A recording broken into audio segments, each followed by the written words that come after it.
حضرت جعفر رضی اللہ تعالی عنہ کا قصہ۔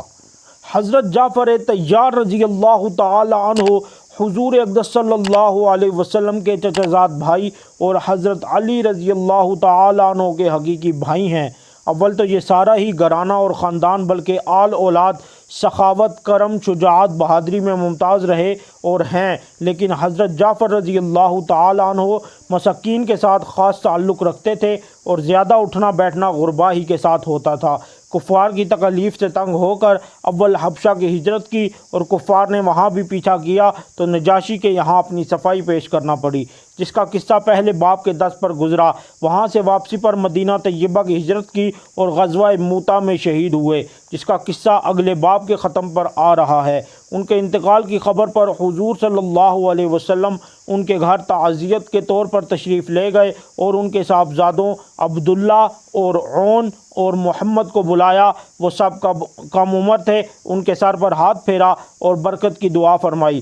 ساری ہی اولاد میں باپ کا رنگ تھا، مگر عبداللہ میں سخاوت کا مضمون بہت زیادہ تھا، اسی وجہ سے ان کا لقب قطب السخا، سخاوت کا قطب تھا۔ 7 برس کی عمر میں حضور اقدس صلی اللہ علیہ وسلم سے بیعت ہوئی۔ انہی عبداللہ بن جعفر رضی اللہ تعالیٰ عنہ سے کسی شخص نے حضرت علی کرم اللہ کے یہاں سفارش کرائی۔ ان کی سفارش پر اس کا کام ہو گیا تو اس نے نذرانہ کے طور پر 40,000 درم بھیجے۔ انہوں نے واپس کر دیے کہ ہم لوگ اپنی نیکی کو فروخت نہیں کیا کرتے۔ ایک مرتبہ کہیں سے 2,000 درم نذرانہ میں آئے، اسی مجلس میں تقسیم فرما دیے۔ ایک تاجر بہت سی شکر لے کر آیا، مگر بازار میں فروخت نہ ہوئی، اس کو فکر و رنج ہوا۔ عبداللہ بن جعفر رضی اللہ تعالیٰ عنہ نے اپنے کارندوں سے کہا کہ ساری شکر اس سے خرید لو اور لوگوں میں مفت لوٹا دو۔ رات کو قبیلہ میں جو مہمان آ جاتا تھا وہ ان کے یہاں سے کھانا پینا، ہر قسم کی ضروریات پوری کرتا۔ حضرت زبیر رضی اللہ تعالیٰ عنہ ایک لڑائی میں شریک تھے۔ ایک دن اپنے بیٹے عبداللہ کو وصیت فرمائی کہ میرا خیال یہ ہے کہ آج میں شہید ہو جاؤں گا، تم میرا قرضہ ادا کر دینا اور فلاں فلاں کام کرنا۔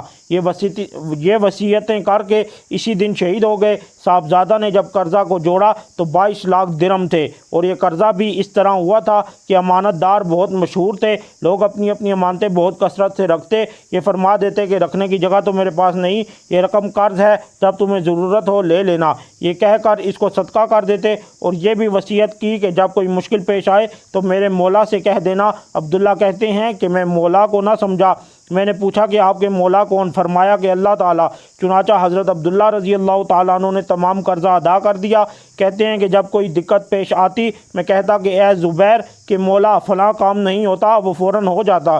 یہ عبداللہ بن زبیر رضی اللہ تعالیٰ عنہ کہتے ہیں کہ میں نے ایک مرتبہ ان عبداللہ بن جعفر رضی اللہ تعالیٰ عنہ سے کہا کہ میرے والد کے قرضہ کی فہرست میں تمہارے ذمہ 10 لاکھ درم لکھے ہیں۔ کہنے لگے کہ جب چاہو لے لو۔ اس کے بعد معلوم ہوا کہ مجھ سے غلطی ہوئی، میں دوبارہ گیا، میں نے کہا کہ وہ تو تمہارے ان کے ذمہ ہیں۔ کہنے لگے کہ میں نے معاف کر دیے۔ میں نے کہا کہ میں معاف نہیں کراتا۔ کہنے لگے جب تمہیں سہولت ہو دے دینا۔ میں نے کہا کہ اس کے بدلہ میں زمین لے لو، غنیمت کے مال میں بہت سی زمین آئی ہوئی ہے۔ عبداللہ بن جعفر رضی اللہ تعالیٰ عنہ نے کہا اچھا۔ میں نے ایک زمین ان کو دے دی جو معمولی حیثیت کی تھی، پانی وغیرہ بھی اس میں نہیں تھا۔ انہوں نے فوراً قبول کر لی اور غلام سے کہا کہ اس زمین میں مصلی بچھا دے۔ اس نے مصلی بچھا دیا، 2 رکعت نماز وہاں پڑھی اور بہت دیر تک سجدہ میں پڑے رہے۔ نماز سے فارغ ہو کر غلام سے کہا کہ اس جگہ کو کھودو۔ اس نے کھودنا شروع کیا، ایک پانی کا چشمہ وہاں سے ابلنے لگا۔